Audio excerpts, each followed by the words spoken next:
Arthur Vamva.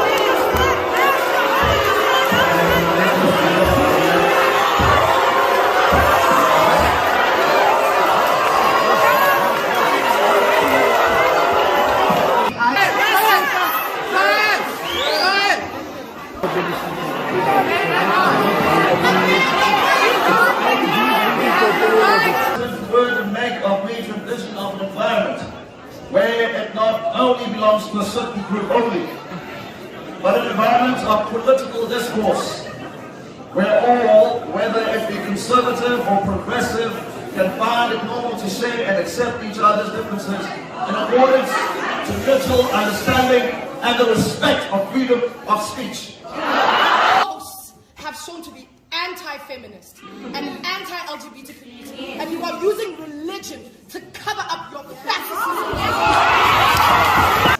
And as quoted in your video, I'm not a homophobe because I do not fear those who are queer.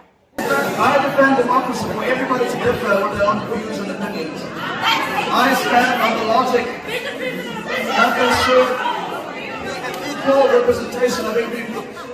Everybody should be given the safe space to express what they feel perspectives on. Because we are a community that not only exists or lives of homosexuals or transsexuals, but they're also Christians, cultural background, where everybody should be safe to express what their backgrounds are, and not to be forced to condone or to overcome to things that... On the 11th of August 2022, the build-up to one of the most anticipated electoral outcome crumbled when a communique that declared the results for it was released. The student body was outraged by this decision, especially since it had been a couple of hours before the inauguration. Speculations were soon rampant on the cause. There were rumors that it had to do with one of the most notorious presidential candidates, Arthur Vamva. So what really happened? In order for us to understand this, we have to go back and look at why this electoral process had the second highest voter turnout in the history of the university and what led to this disastrous conclusion. I say this with full confidence. Arthur Vamva without a doubt stirred up the craziest drama we had seen in the last 4 years of the university. The man's claim to fame is a very controversial one, with a campaigning strategy that was infuriating or entertaining depending on who you asked.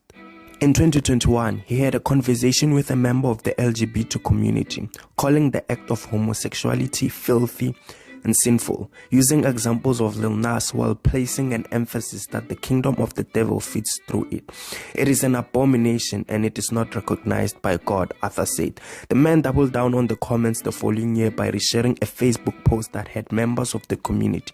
He captioned it, "Satanism at its best." Quote, "This is not normal." Just a few weeks before nominations for the SRC were about to commence. This is where Alejandro comes in. Alejandro is an admin in the UCA Facebook page, a place where students can supposedly freely voice out their opinions with regards to student affairs. Alejandro played public protector and dug into the backgrounds of the candidates. He released screenshots of the things Arthur had said, and that's when things took an interesting turn. Most people on the platform were outraged and were furious with Arthur, calling him a homophobe, a transphobe, and amongst other things, an anti-feminist. People were already calling it. They thought Arthur would back down and was finished as a candidate, but that was very far from the truth. Things were getting out of hand real quick. A petition was lodged by another group admin, Dagan of the UCA page, to remove Arthur as a presidential candidate. Man, that was a crazy time to be a rodent. You just had to be there to understand. Later on that day, the first grazle took place in the evening at 6:30. It was apparent that some other candidates were going to use Arthur's stand as a stepping stone to virtue signal and campaign, as that became a recurring theme. The presidential candidates were to speak the following night. The hype was off the chart, and I was going to be there for it. It was time. The presidential grazle was about to commence. The venue was filled to the brim, and the star attraction was none other than Arthur, the man a lot of people came for. The IEB had been receiving a lot of heat for not removing him as a candidate. Hence, the following statements had to be made by the members of the IEB. The above-mentioned utterances allegedly made by Mr. Vamva, those for which the screenshots were posted on the UCAR page, were, to our knowledge, not made during the election season within the context of the election or Mr. Vamva's campaign. For this reason, the IEB cannot initiate disciplinary proceedings against Mr. Vamva, especially in the absence of a formal complaint tendered to us by an offended party. Please note that such complaints must be directed at the complaints officer in terms of Article 22 of the IEB's policy. Arthur was the last candidate to present his speech, and then this happened. Third and final candidate running for Arthur Vamva.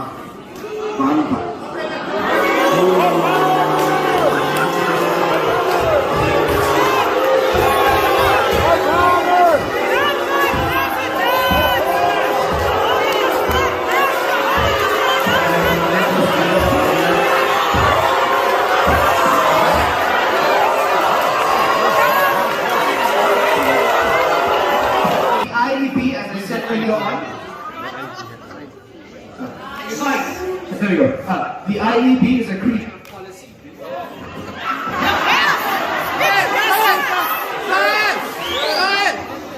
The IEB is a creature of policy. We are bound by policy, and our policy states: 1, he's a candidate.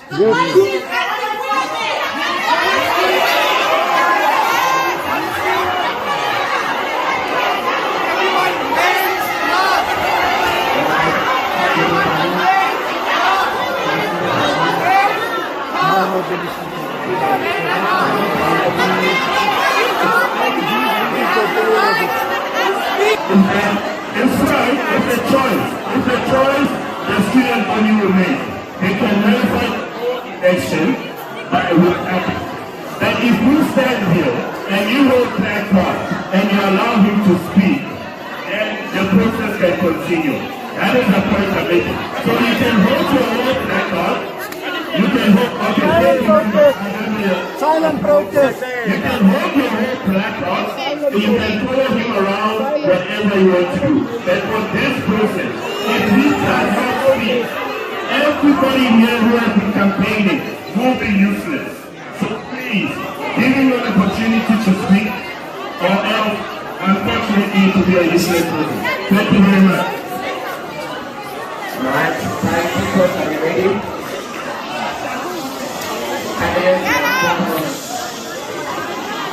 Thank you so much, the IEB. Fellow members, we have work to do. We have work to do.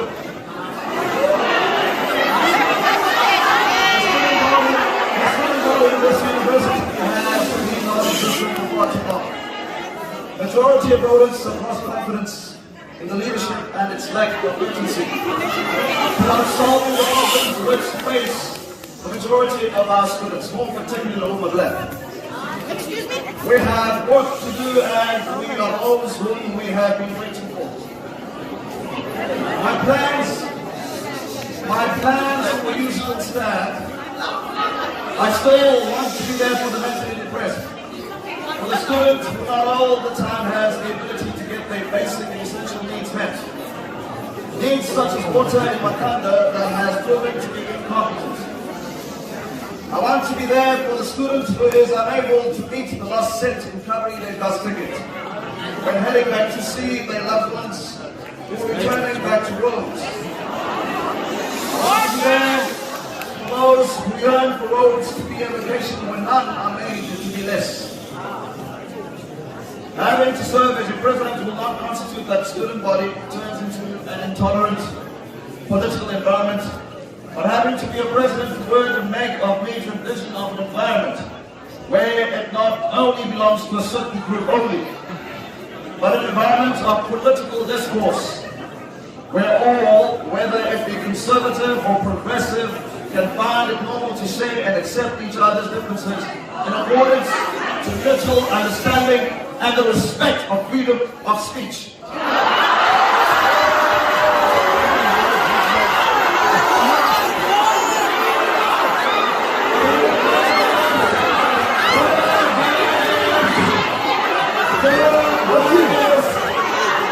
There is not a Christian Rhodes University. This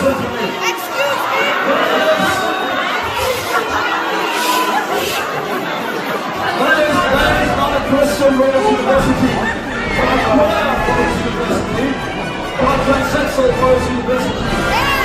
There is only one Rhodes University. There is no patriarchal Rhodes University or a feminist Rhodes University.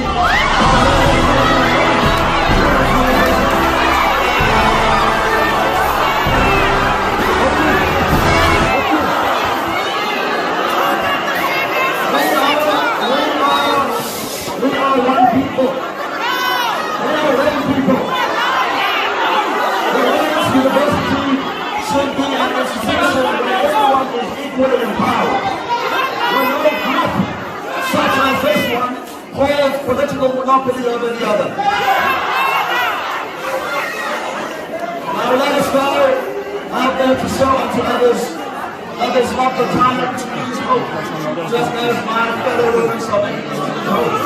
And this is the time when the honest and better times are not bad times. We might not fulfill all that we accept, but we will be there to demonstrate ourselves about the greatness that is born from the leaders. Not to disrupt.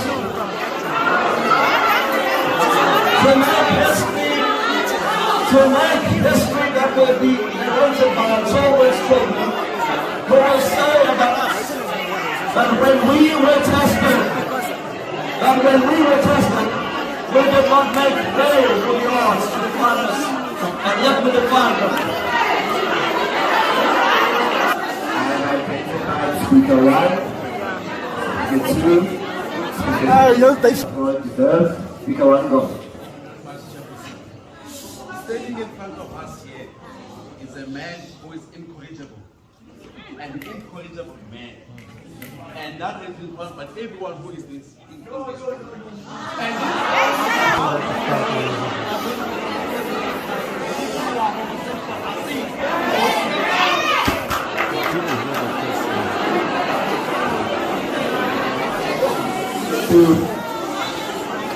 First quiet him down. First quiet him down. This is pertaining to your speech. You are in an environment where there is a ton of diversity, more particularly in the queer community. Your posts have shown to be anti-feminist and anti-LGBT community, and you are using religion to cover up your fascism.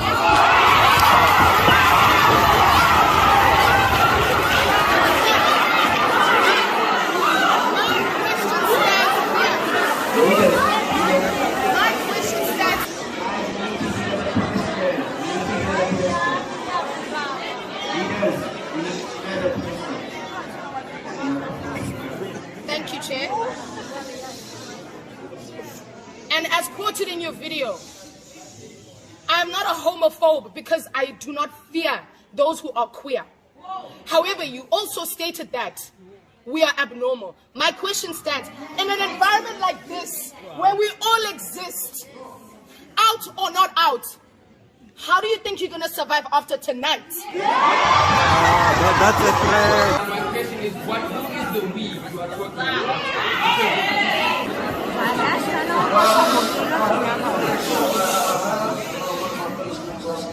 How will Rhodes be safe for queer people? Rhodes University will be safe for everybody.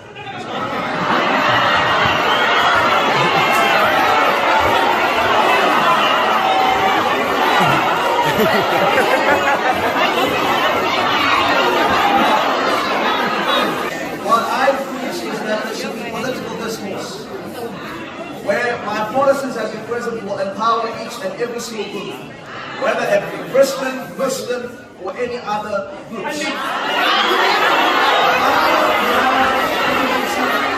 Under my presidency, there ought to be no group in which will bash another. God bless you about tonight. God bless you.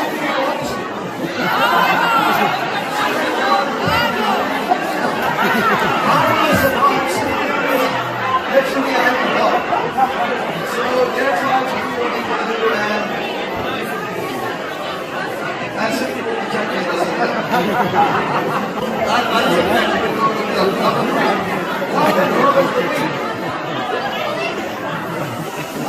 I defend democracy for everybody to differ on their own views and opinions. I stand on the logic that there should be an equal representation of every group. Everybody should be given the safe space to express what they feel perspectives on.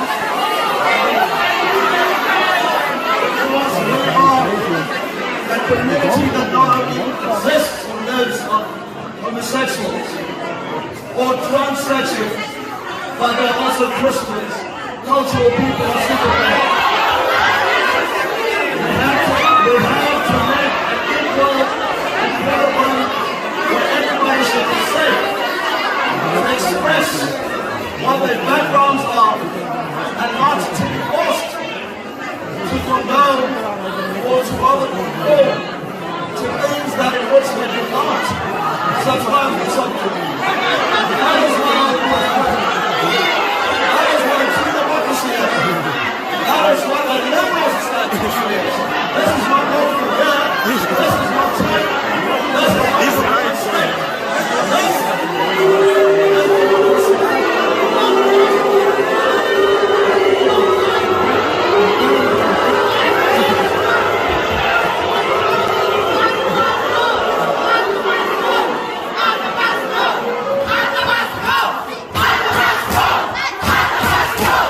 However, the man was so confident and unshaken. His composure was cooler than an iceberg. He made this speech in front of a furious crowd, made utterances without even stuttering once, even in the face of threats. It was there and then Arthur became a man who displayed balls of steel. Public opinion changed. Even people who were hating on him slowly transitioned into fans in denial. Many of them ended up full-blown stands. As soon as Arthur was done talking, the venue was emptying up. As soon as the show ended, the IEB later on had a meeting with the candidates, warning them that there had been candidates who did not meet the criteria to run on the grounds of academic probation. There were 5 of them to be exact. They were informed to sort out the issue with the relevant deans before voting commenced. The IEB continued to emphasize this. Greetings, I trust you guys are doing well today. I just want to remind you guys that your votes, those who are on probation, you need to get your dean to remove it by 5 o'clock. Like I stated during your meeting yesterday, that get it removed by 5 o'clock. If you don't get it removed, your votes will not count. Because right now, you are even an illegitimate candidate. You shouldn't have run in the first place because you're on probation. So I kindly ask that you need to go and do whatever is necessary to get rid of that probation part. Look through your results. You will see it. It's clear. I'm looking at some of your probation thing now, which says past 6 semester courses next year. I'm looking at your thing now. It states the probation, so you wouldn't have missed it. After the gristle, Arthur made statements addressing the screenshots and the homophobe allegations. He expressed that his religion allowed him to hold such a view under a democracy, even substantiating his reasoning according to Romans chapter 1. I had never concluded that they should be mistreated or that they should be isolated from the society. Neither have I ever claimed that they should be treated less of humans.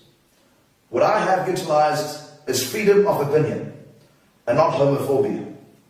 Diversity stipulates that we should place our differences aside and tackle the challenges that affect us all as students. Verses 26 to 28. For this cause, God gave them up unto vile affections, for even their women did change the natural use into that which is against nature, and likewise also the men, leaving the natural use of the woman, bent in their lust toward one another, men with men working that which is unseemly, and receiving in themselves the recompense of their error which was made. And even as they did not like to retain God in their knowledge, God gave them over to a reprobate mind, to do those things which are not convenient. People were getting on board and cheered them on. The majority of the student body wanted them to win on the basis of the sheer bravery displayed on the 2nd of August. People who were of the belief that Arthur infringed on their rights were going mental. He was blocked from posting on the UK page, and Dagan was throwing anything on the wall hoping it would stick, but it was too late. People saw right through it and became aware of the censorship that was happening in the page. By then, Arthur had become... The current SRC issued a communique condemning Arthur's statements, but he also had something to say about them. Oh, poor SRC. Poor SRC. Oh, your poor communique. And you figured out that you have nothing else to tell about your leadership. Well, besides the swimming pool and the jumping castles. Imagine having your legacy as jumping castles and a swimming pool while our students are dying of mental depression. How are our students going to swim when they are depressed? Hey, KFC, kafanuqing. Others feel like they are supermodels and others feel like being in the SRC is a reality show. I cannot believe that we have wasted a year with such people. What a joke. It was voting time on campus. Race corridors were buzzing with excitement. Those who were voting for Arthur were now comfortable to do it publicly without fear of intimidation. It was crazy. Unfortunately, hours before the inauguration, a bombshell was dropped. Hi guys. We're yet to find out why, but Mr. O'Fay has just come out of a meeting with the top 6 at the university, Vice Chancellor, DVC, whatever. Inauguration is cancelled. Yeah, I'm in shock. Unfortunately, the 5 students who were on academic probation had failed to get it cleared out. The majority of people still hold the belief that that is a lie and it was all because Arthur won. The truth is, it's not. But the big question still remains, will Arthur run again? Because if the procedures were accurately followed right from the beginning, then fortunately I would have woken up to be a president. The mandate still stands. If they want us out in these elections, we are not settling for any less. We have come to get what's ours. And it is an honor and a particular privilege that I, Arthur Vamva, announce to you all that I will rerun for election of the presidency of the SRC. All students, regardless of their identity, will benefit under my presidency. But what I will never tolerate as president is the biasness of a certain group over the other. I still stand upon all that I said in the Grazzle and will never compromise but to say it again in the second Grazzle. All groups in Rhodes will be treated and empowered equally. Now that is true inclusivity. That is true diversity. Acknowledging and respecting each other's beliefs. Let me make it clear that when I say that safety will apply to all equally, safety won't apply to anyone because they are of a certain kind of sexuality, but because they are human and students like everyone else. Not to first-class treatments. To those who don't like me, you are free to do so. We live in a democracy, and I'm not tired, and I will never stand in your way if you don't like me. And make sure to add more color on those cardboards just to not make them shady like the other time. I'm an artist, I know what I'm talking about, so you better take that advice, trust me. Lastly, I'm glad that our first campaign stood its ground. And going into the second campaign, we will never defy what we stand for, which is truth. We have work to do.